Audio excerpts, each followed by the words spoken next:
Yalla Boker Tov, Beshem Hashem, Naaseh Venatzliar pour ce mardi matin 18 mars, et Yud Chet Chai du mois de Hadar. Ce shiur nous est offert par Léa Bor, Bezrat Hashem, ou Bour, je ne sais pas comment on peut le prononcer, pour l'élévation de l'âme de son papa, Alav Shalom, un grand homme, Avraham ben Yitzhak. Dans la Torah, c'est Yitzhak ben Avraham. Là, c'est le sens contraire. Zichrono Livracha, de la part de toute la famille. Tu peux m'aider, Uko?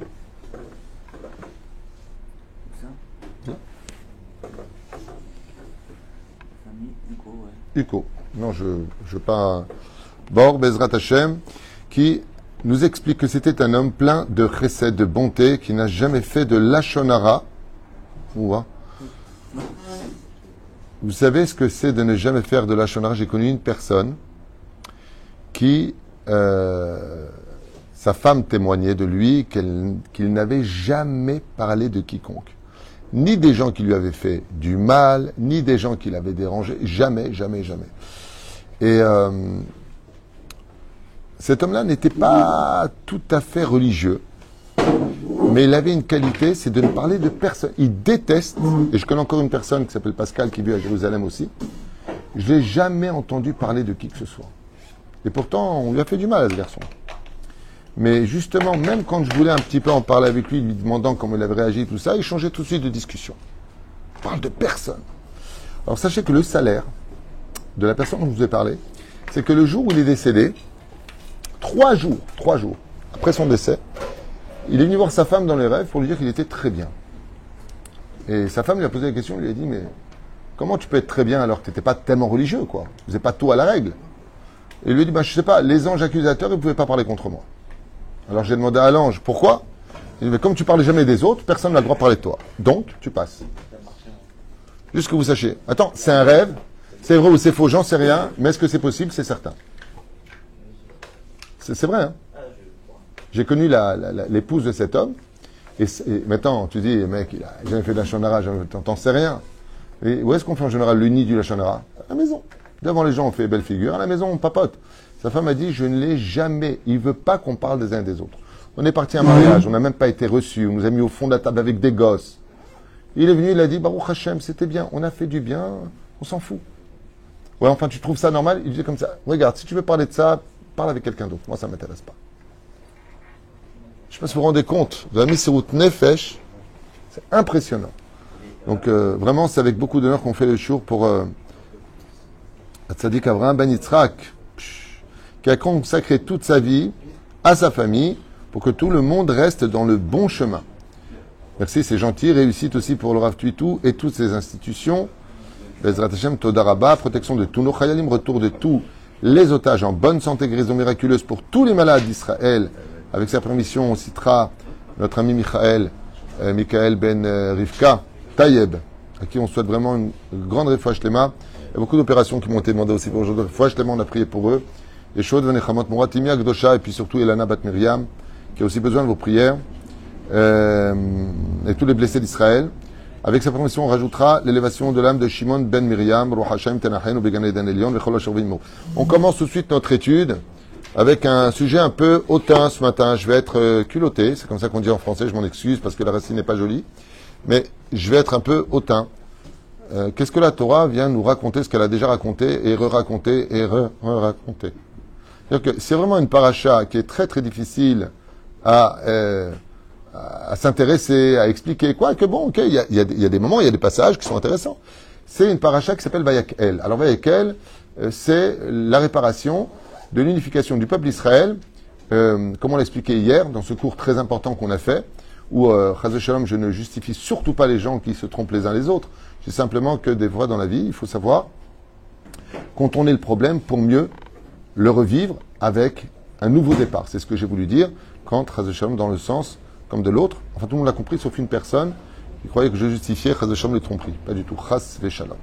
Quand un homme trompe sa femme, Shem Ishmor. Ou freine, surtout que qui dit amour dit fidélité, hein, c'est le synonyme. Donc, Adarim Brourim, juste, on a su se réunir pour faire le mal, il faut se réunir pour faire le bien. C'est pour ça que Elion Levi Zachor Letov va dire, comme on l'a lu dans l'Aftara, Mi Lachem Secha. Admata et Tesarko acheté à Seipim, jusqu'à quand vous allez jouer sur les deux plans, où vous êtes réunis pour Dieu, ou vous êtes réunis pour le mal. Mais vous ne pouvez pas vous réunir pour le mal et pour Dieu. Et c'est ce que dira Moshe pour la faute du veau d'or. Mille Hachem et Laï. Passez dans le camp d'Hachem ou restez en bas. Choisissez là où vous voulez être regroupés.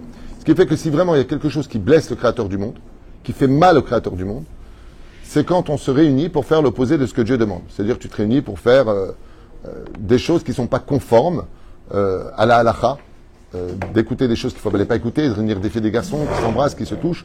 Shomer Negia, Akadosh Baruch Hu Mamash, ça le blesse, il faut le savoir. Donc, pour réparer ça, il y a la Beth Knesset. Basé Beth Knesset, la maison du rassemblement. On l'a expliqué hier, on passe. C'est pas du tout le cours d'aujourd'hui.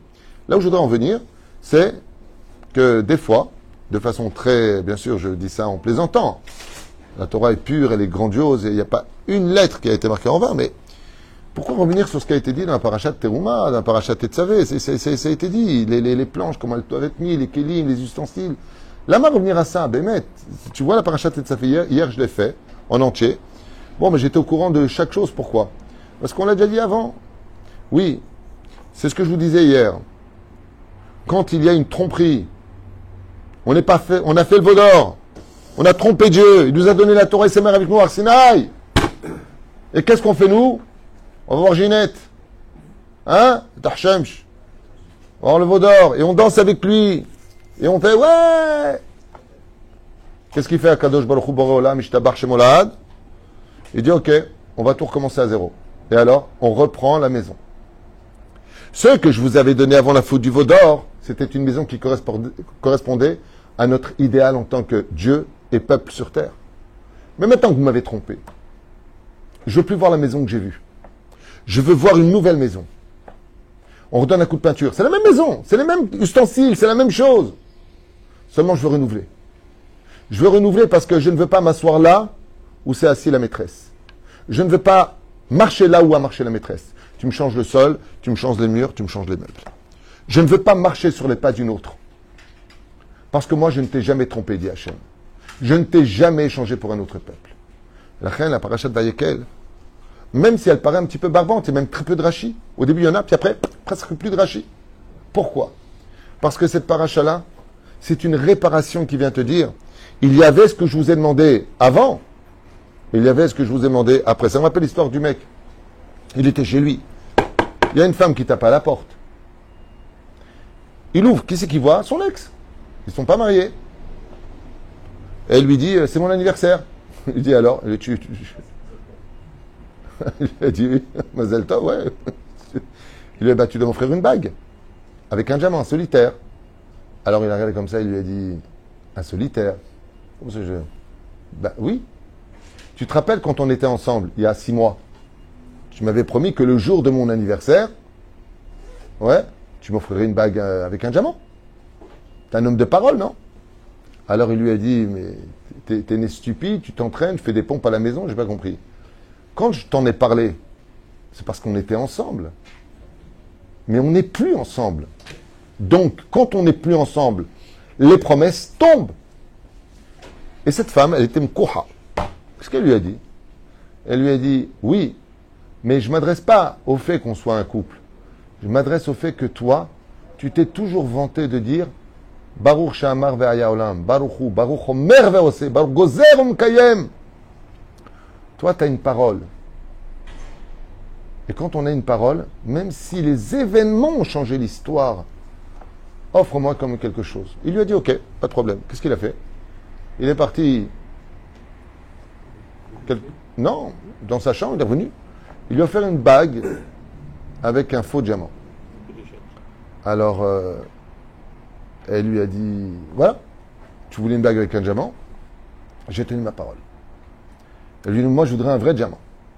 Il lui a dit, pour ça, il faudrait vraiment qu'on reprenne ensemble. Et tu m'offriras le même diamant sur le croquis? Il lui a dit oui, parce que moi, j'ai jamais cessé de t'aimer. Ils ont repris ensemble et elle a eu la bague.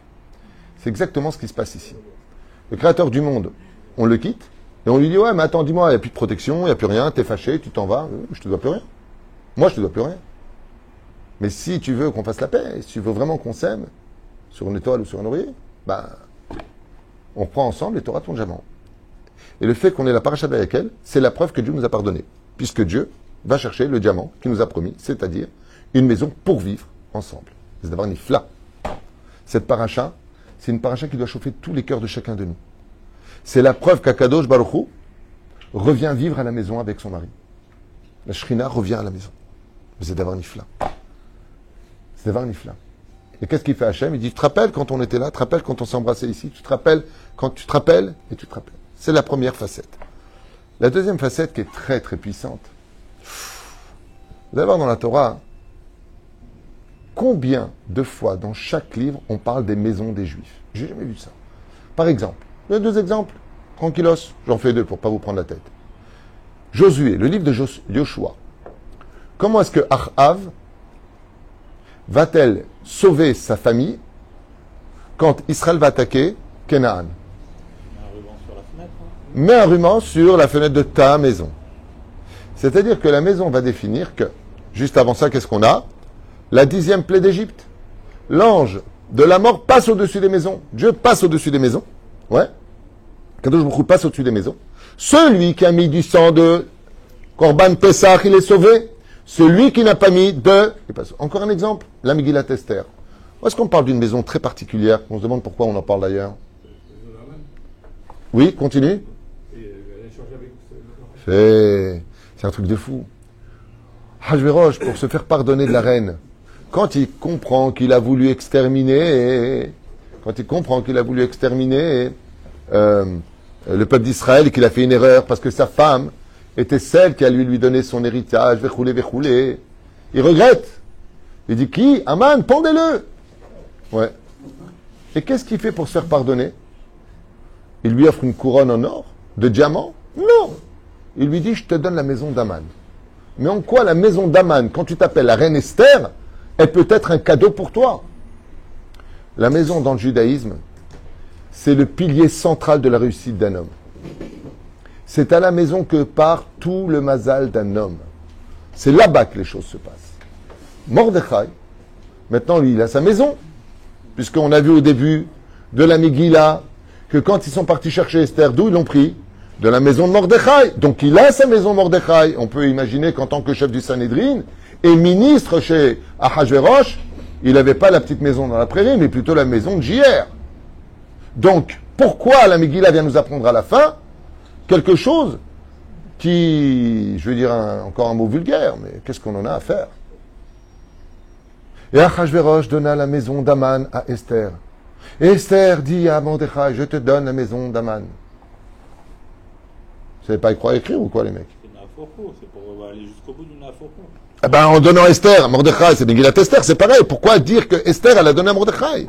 Il y a beaucoup de secrets là-dedans, babouche. Maman. Aïe, aïe, aïe. Sachez une chose, toutes les études que nous faisons, que nous entendons, nous sommes que dans l'épluchure du fruit. Le fruit, on l'a pas encore goûté. C'est ce qui nous apportera la gueule, on a un esprit trop tamé, trop pollué pour comprendre la profondeur de la Torah. Mais chaque mot est d'une profondeur. Et là, je voudrais relier ça à ça, justement. Ça vous intéresse? De toute façon, je m'en fiche, c'est mon cours. Alors, un peu d'humour, le mois d'Adar.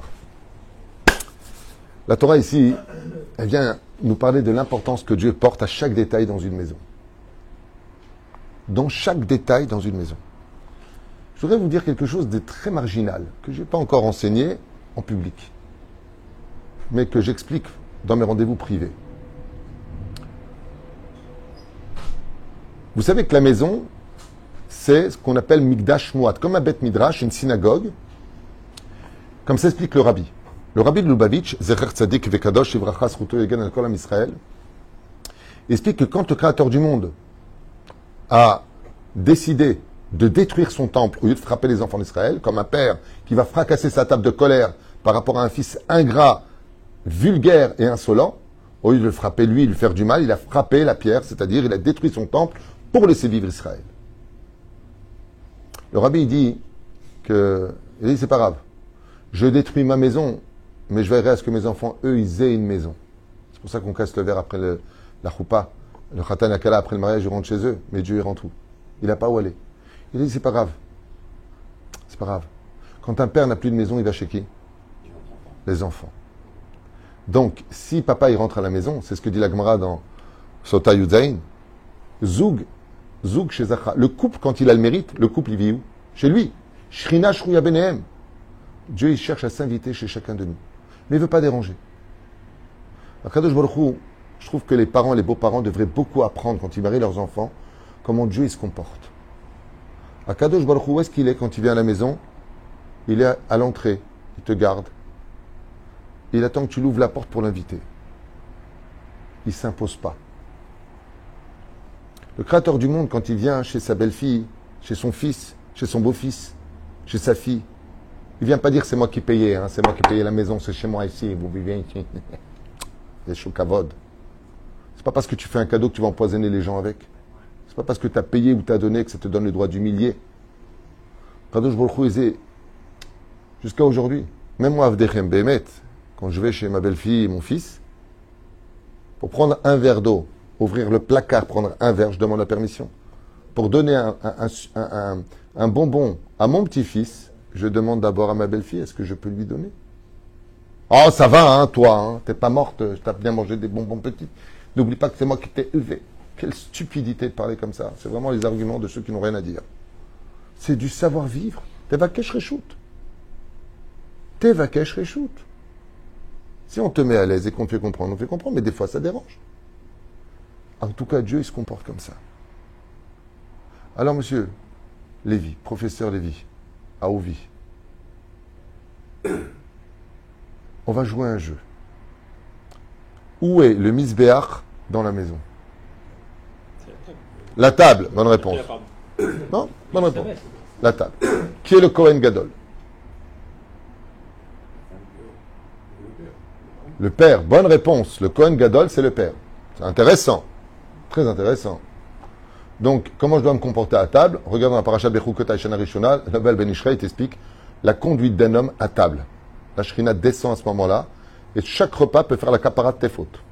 Si tu te comportes comme il le faut, au Pito Maktoret, le Ben Ishraï dit Bichlal, avant le Birkat Amazon, tu as un demi-livre à lire. Ah, mamash. Très bien. Qui est le Lévi dans la maison? Bonne réponse. Fait, Lionel. Son épouse.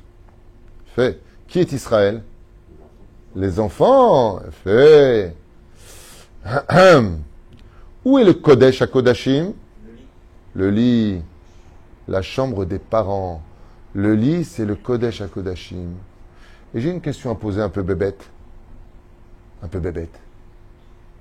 Quel était le rôle du Kodesh à Kodashim dans le Beth Amikdash? Alors? Hachem il descend à ce moment-là pour. Donc Hachem il descend, ouais. Et il pardonne. C'est le jour de Kippour. Une fois par an, le Kohen Gadol rentrait là-bas. Bon, ça veut dire que vous allez rentrer une fois par an dans la chambre avec votre femme, hein, pas délire. Et à Yom Kippour, le jour où t'as pas. Petit malin. Les Einian, que nous a expliqué le Stapler, Zecher Tzadik Livracha, Stapler. Il disait, quand un homme, avec tout respect que je dois à tout le monde, il rentre comme le Kohen Gadol dans son lit, c'est-à-dire propre, après une bonne douche, les dents bien brossées, il sent bon, et qu'il va avec sa femme, et qu'il fait la mitzvah de faire jouir son épouse, le Stapler, il dit, Iskou les Shlom Bayit. Ils auront le Shlom Bayit. Tout comme le Kohen Gadol, quand il rentrait dans le Kodesh à Kodashim, Beyom Kippourim, à Kadosh Baruch Hu, il pardonnait tout le monde, et le Stapler, Zecher Tzadik Livracha, il dit c'est exactement pareil. Quand un homme, il s'approche de sa femme, Viyu le basarechad, Yazov ish et aviv et imo, vitbag beishto. Quand tu rentres à l'intérieur de la chambre, ne parle pas ni de travail, ni de la famille. D'ailleurs, on ne parle jamais de ça de façon ichronite. Al tatri le bebel tamoach, azov inyanim, tu es ben adam tov agun. Tu rentres à l'intérieur, tu n'es pas au travail avec ton portable. Il n'y a pas de ça. Il n'y a pas de « je regarde mon portable », tu t'occupes de ton épouse. Le Kohen et le Lévi, qu'est-ce qu'il fait le Kohen? Il prie Hachem. Qu'est-ce que fait le Lévi? Il chante en l'honneur d'Hachem. Quand les hommes font leur travail comme il le faut vis-à-vis de leurs responsabilités et des besoins de leur épouse, les femmes chantent la gloire du mari. C'est des choses tellement simples à entendre. Mais la reine, la paracha de ce que nous avons, Vayak El, réunissez-vous, aimez-vous. Vous vous rendez compte qu'on vit dans une génération où les gens s'interdisent d'être heureux. Ce n'est pas une blague. C'est pas une blague. Hier, j'étais avec Lionel. Je suis toujours avec Lionel. Et son œil devenait rouge comme ça. On est parti faire une belle choupa, qui on souhaite un grand mazel tov d'ailleurs. Et comme j'ai le prié ce matin pour toutes les blancs qui seraient de trouver un zivug agoun. Très belle choupa, très belle famille, très belle personne. C'était très sympa, très beau cadre aussi. On m'a même dit que tu avais mis la choupa sur réseaux sociaux, je crois. C'est mon fils qui m'appelle en revenant. Il me dit Papa, tu fais une choupa là? Je dis d'où tu sais? Bah, piqué, collégramme. Boré, Instagram. Il a Tikoujik. Mais Kitsour, Zainyan. Tu nies, tu rentres sous la choupa. Qu'est-ce qui se passe le jour de la choupa? La Gemara nous dit dans Masechet Yevamot, Samerbet, qu'est-ce qui est marqué? On lui pardonne toutes ses fautes. Quand un couple il s'aime, quand la maison elle est propre, quand elle est conforme à la Torah et au judaïsme, Akadosh Baruch Hu, il bénit cette maison. Et les gens se sont empêchés d'être heureux aujourd'hui. Je parlais de Lionel, c'est là où je voulais en venir. Hier, il n'était pas bien. Ah, il n'était pas bien. Et pourtant, il a beaucoup de problèmes, Lionel. Il va écrire un livre sur les problèmes. Il avait l'œil. Lawarik. Je lui dis, mais on t'a mis l'œil. Il me dit, arrête, il m'en reste plus qu'un. Je lui dis, va à Terem. Et là, ce matin, il était bien. Là, il est souriant. Regardez comme il est bien. La question que j'ai envie de lui poser, pourquoi tu es bien ce matin et tellement souriant par rapport au hier où tu étais tellement mal? Parce que tu vas mieux. Mahon, tu as pris un médicament, ça t'arrange grâce à Dieu. Oui. Est-ce que avant-hier où tu n'avais pas ce problème, tu avais le même sourire parce que tu voyais bien? C'est là qu'est tout le problème de notre vie. Avant que tu aies eu ce problème d'œil, que tu t'es posé beaucoup de questions, que ça te brûlait, que c'était très douloureux, que tu n'arrivais pas à voir, que tu t'es mis en arrière, que tu t'es couvert les yeux, tu as tellement souffert. Ouais? Où étaient tes soucis? Comment je vais payer ça? Comment je vais recevoir la belle-mère? Comment je vais faire ceci? Qu'est-ce que je fais pour Pessah? Où est-ce que je vais aller? On cherche des problèmes. T'es arrivé à Pessah? Non. T'es arrivé à la fin du mois pour payer? Non. Tismach! Sois content de ce que tu as maintenant. Non. Oh là là, je sais pas comment je vais prendre la boutique. Il vient pas travailler la semaine prochaine. On n'est pas la semaine prochaine, pour ça, il est là. C'est-à-dire qui t'a dit que tu vas vivre toi jusqu'à la semaine prochaine? Viens, Kadosh Baruch Hu, il nous dit, dans une maison où les gens veulent être heureux, je donne du bonheur. Mais nous, on voit toujours ce qui ne va pas. Toujours ce qui n'a pas. Toujours. Machelotov. La reine, qu'est-ce que c'est une maison juive? Alors, je voudrais vous parler de petits détails. Prenez une feuille et un stylo.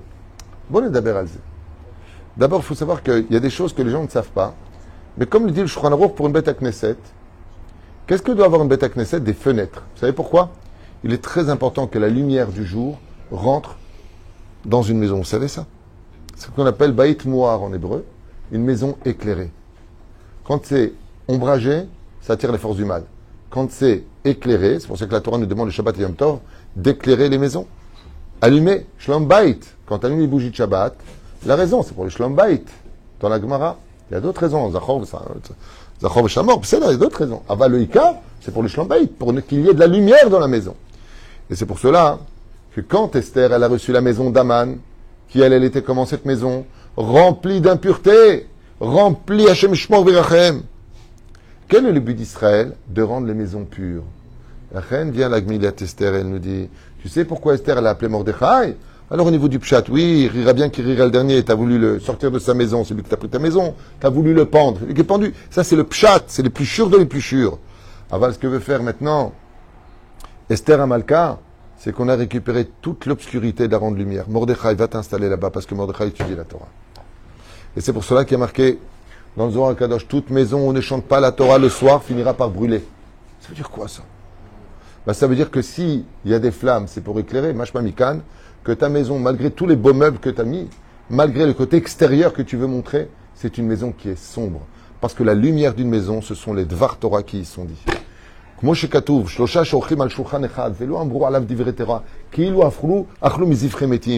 celui que ce soit une table, il n'y a pas de Dvar Torah, toute leur nourriture, ça ressemble à un korban de charon, de pourriture, de cadavre, merci, de cadavre. Pourtant c'était bon, bon steak, bonne purée, sympathique, un peu d'oignon, un peu de truc, un peu de machin. Ah, quel bon repas! Et tu viens de manger du cadavre. Tout ça, ça finit aux toilettes. Aval, si tu avais dit des livrets Torah, si je donne de la lumière dans cette maison, alors Akadosh Baruch Hu serait venu. Shneimar, afilu shnaim sheoshvim ve'yesh benehem divrei Torah, Shrina shruya benehem. Même si deux ils sont assis, il dit la Mishnah Maseret Avot, ils parlent de Torah, la Shrina vient les bénir. Une maison, elle doit avoir plusieurs conditions. Si c'est possible, c'est bien qu'il y ait 2 éviers. C'est pas obligé. 2 éviers, un lait, un viande. 2 micro-ondes, un lait, un viande. 2 fours, on ne peut pas utiliser le four lait et viande, chas veshalom. Assourd de faire une chose pareille. Dans le cas où on s'est trompé, s'il était propre, 48 heures, 24 heures de passé, notentam nifgam, il y a toutes sortes de lois qui interviennent. Avalbofoni chronique. Que tout soit bien séparé. Un seul frigidaire, il n'y a pas besoin pour les viandes. Une étage lait, une étage viande, ou alors dans des sacs plastiques fermés pour ne pas qu'ils rentrent en contact. Qu'est-ce qu'on doit encore avoir dans une maison? 2 femmes. Pourquoi faire 2 femmes? Hein? Alors, Boni Rebbe Yahad. Il y a des livres minimum qu'un homme doit posséder chez lui. Je vais faire plaisir à tout le monde à émettre. Je vais vous dire ce que je pense moi et non pas ce que dit la Torah. Avant le minimum, il faut avoir un Tanakh à la maison. Au moins la Bible. Notre Bible, hein, attention, n'achetez pas n'importe quoi. Nouveau, ancien, je ne sais pas quoi. Non. La seule Bible. La Varishon. 2, un livre de Teilim. 3, que je conseille vivement à tout le monde, le Zohar HaKadosh. Pas n'importe lequel. Pas de la suite de la secte Berg. Non. Le Zohar HaKadosh normal. De chez nous. Vadaï. C'est pas. Dans ce cas-là, c'est paracha la semaine. Juste un. Même si on a la télé, le soir. Alors, le chasse, je parle du minimum. Dans ce cas-là, elle prend tous les livres de Moussa, mais ça Charim, ils n'en sortent plus. Juste un instant. Vous allez me faire tous les livres, vous êtes fous, quoi. Chovot Elevavot, il m'a dit. Hein? Même si on a la télé le soir. Ken. Vadaï. Il y a un livre que je vous conseille vivement d'avoir à la maison, qui est même Ségoulati, c'est le Likutei Moharan. C'est très important d'avoir à la maison et de l'étudier au moins 10 minutes par jour. Likutei Moharan, Animam Litz, Meod. Les écrits du Rabbi, Dvar Malchut, Chabad al-Azman. Les mettre. Katzar Velaïnyan, c'est bien d'avoir le Sidour à la maison. Le Sidour de toutes les fêtes. Le Sidour normal. C'est le minimum. D'avoir toute la Torah. Et le livre principal, j'attendais que vous le disiez, je n'ai pas entendu. Le principal des livres apostoliques. Ben oui, le Shulchan Aruch à la maison. Alors vous avez, pour moi, un des meilleurs qui a été écrit aujourd'hui, que je conseille vivement, sans faire de pub, c'est le Hilkut Yosef. Il est tellement complet, il est tellement bien fait, tellement simple. Celui qui est pas au niveau d'étudier Rav Ovadia, parce que là, le Hilkut Yosef, la vérité, le travail qui a été fait, c'est Chabal al-Azman et c'est vraiment très fidèle aux enseignements du Rav Ovadia Yosef. Mais d'abord, même le Hilkut Yosef, il existe en français. Après, tu peux mettre du Ben Ishraï, après tu peux mettre ce que tu veux, prendre Shulchan Aruch lui-même, avec Afraïm. Dans ce cas-là, tu sors tous les livres. Je parle du minimum. D'abord, en tout cas, un coin pour l'étude de la Torah. Et même si tu n'as pas un coin, parce que c'est petit chez toi, prends un stander, vous voyez ce que j'ai ici, un stander, tu mets de côté, et tous les soirs, avant de dormir, 10 minutes, tu t'assois, tu prends un livre, tu prends 2-3 halachot, talonnet, shalosh halachot. Ce que je vous dis, je l'ai entendu... je vous en parle avec émotion parce que j'ai vu une vidéo du Rav Ovadia Yosef. Ce que je vous dis, c'est exactement ce qu'il dit dans la vidéo. Il dit, comme ça le Rav Ovadia, il dit, Talech Lishon, il dit, tu vas aller dormir. Prends un livre, assieds-toi, prends un petit stander, c'est ton coin d'étude. Où est-ce que est ton coin d'étude? Comment il s'appelle ce Rav? Je ne me rappelle plus. En Pologne, un très très grand tzaddik, on disait qu'il était tellement grand en Torah qu'il aurait été digne d'être tunisien, pour vous dire. Quand il s'est fait enterrer, peut-être que vous allez vous rappeler, elle est connue cette histoire. Il a demandé exceptionnellement qu'on démonte la table de son pupitre et qu'on le mette sous sa tête, dans la tombe. Alors les élèves lui ont dit, mais on n'enterre rien avec un mort. Rien. Il a dit, oui, rien sauf ça. Ça, je veux que vous le preniez et que vous le mettez sous ma tête. Alors on a posé la question lama. Il a répondu, je vais vous dire pourquoi. Comme la Gemara l'enseigne dans Masechet Shabbat de Daf Lamed Aleph, Amoud Aleph. Quand un homme il part de ce monde, la première question qu'on lui pose, première, non, pas ce que tu as étudié la Torah. Est-ce que tu as fixé un temps d'étude de la Torah? Il a dit, j'ai tellement peur de cette question de ne pas pouvoir répondre que tous les matins, oui, j'ai fixé un temps d'étude, mais attends, étudier 24 sur 24. Il a dit, j'ai tellement peur de répondre à Dieu, de ne pas avoir été à la hauteur de ce que j'aurais pu étudier, que je veux que ce soit la table de mon pupitre sur laquelle était posé Yom HaBalel, toujours comme lui, des livres qui viennent répondre à Kadosh Baruch Hu. Je veux que ce soit ça qui réponde. Et il s'est fait enterrer avec, ils ont démonté donc la planche de bois sur laquelle il étudiait jour et nuit la Torah, et il a posé sa tête, quand il est décédé, ils ont mis sa tête sur cette planche. Et alors, encore une fois, c'est ce qui a marqué. Je ne sais pas, j'y étais pas. C'est une histoire qui a plusieurs siècles. Mais la Chevra Kadisha témoigne que quand ils ont déposé sa tête sur le pupitre, ils ont vu à travers le masque qu'on met, qu'on couvre, qui était très fin, ils ont vu ses lèvres sourire. Comme chez Adam, Bezrat Hashem, il doit avoir son coin. Alors, vous allez voir, c'est marrant, tu as parlé de la télévision. Ce qui est très très embêtant pour la Shrina, fermez la porte. Ce qui est très très gênant, c'est que la Shrina, elle attend de rentrer chez toi. Elle ne veut pas te déranger. Tu veux pas de moi? Tu veux faire de ta maison une boîte de nuit? Tu veux qu'il y ait des cris, des insultes, des trucs? Pas de problème. Je reste dehors. Tu veux m'inviter à l'intérieur? Tu veux que je sois avec toi? Tu veux qu'on soit ensemble? Ce qui est très gênant, ce que m'a raconté une fois Maurice, il faut voir combien les gens ils investissent pour le plasma. Ils vont mettre tout un cadre autour de faux plâtres et des fausses lumières et attention, mais des trucs de fou, hein, et immenses. Ça va te prendre 2/3 du mur. Avec de chaque côté des pots de fleurs pour que ce soit joli. Et dans le coin, pour avoir... bon, vous le dites, bonne conscience. Une petite sifria avec un peu de livres. Non, mets là-bas ta petite télévision pourrie et mets au milieu ta belle sifria. Non. Le dieu de la maison, c'est l'écran. Alors que la Torah nous dit dans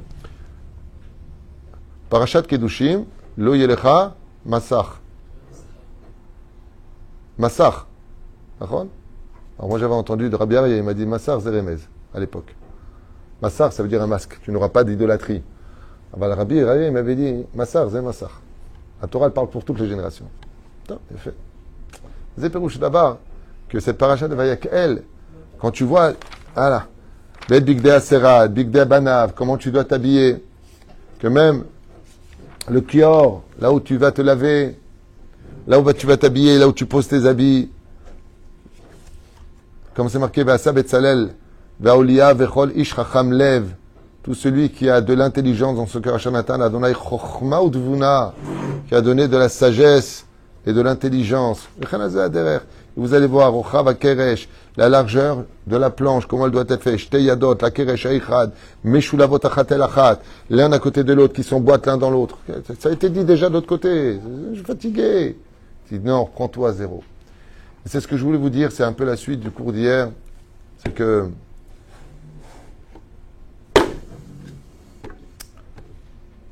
quand dans la vie, même au niveau du mazal, même au niveau de quelque chose qui ne va pas, Titradesh Babait, renouvelle-toi dans la maison, et si tu as les moyens, renouvelle aussi ta maison. Renouvelle un peu cette situation. Quand il y a eu, par exemple, j'ai appris ça dans un livre, quelqu'un qui veut faire tchouva dans une maison où il y a eu beaucoup de disputes, beaucoup d'insultes, beaucoup de mauvaise énergie. Repeins la maison. C'est marqué comme ça. Repeins la maison. En mettant la peinture sur la maison, tu vas étouffer l'énergie négative qui est en elle. C'est un dougma. Tu n'as pas besoin... Tu vas appeler un peintre. Toi-même, tu prends un pinceau, tu peins ta maison. Une chambre des enfants. Qu'est-ce que tu me mets Mickey, Donald, Marshemam, Kolashtouyotale? Mets des photos de tzadikim. Je suis rentré dans une chambre. En haut, il y avait plein d'étoiles. Bon. Après, il y avait une lune. Zélo, c'est pas top pour un enfant. Il ne faut pas avoir de figurines de lune, de soleil, lama, parce que c'est des socles d'Avodazara. Lotov. Bon, des fois, tu mets des tzadikim très vieux, ils font un peu peur, comme ça, c'est pas... Ah ouais, mets des choses positives.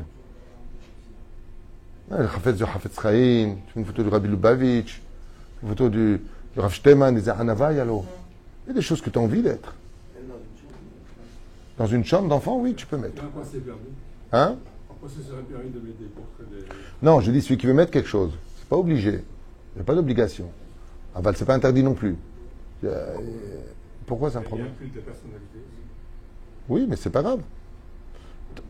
Il y a une différence. Il y a une différence. Qu'est-ce que tu as sur ton portable? La photo de qui tu as? Toi, t'aimes personne, toi. T'es un Ashkenaz, toi, t'es un iceberg, toi. J'ai à qui je parle, moi aussi. Bon. T'as la photo de qui, toi? Ta femme. Ça veut dire que tu fais une idole de ta femme? Non. Le fait d'avoir une photo et qu'on porte sur soi une photo, c'est... mon fils, il a la photo de Rav Steinman. Ok? Pourquoi? Parce que ça lui inspire beaucoup d'humilité. Même son regard est extrêmement humble. Il n'y a aucun interdit. C'est pas interdit. Par contre, celui, et là je te rejoins, qui a la photo de tous les tzadikim et qui n'étudie pas leurs livres, il aurait mieux fait de se baser les photos et d'étudier leurs œuvres. La reine Bezrat Hashem, cette parachat Vayakel, avant de rentrer dans le mois de Nissan, c'est parachat Para, Shabbat Para ce Shabbat.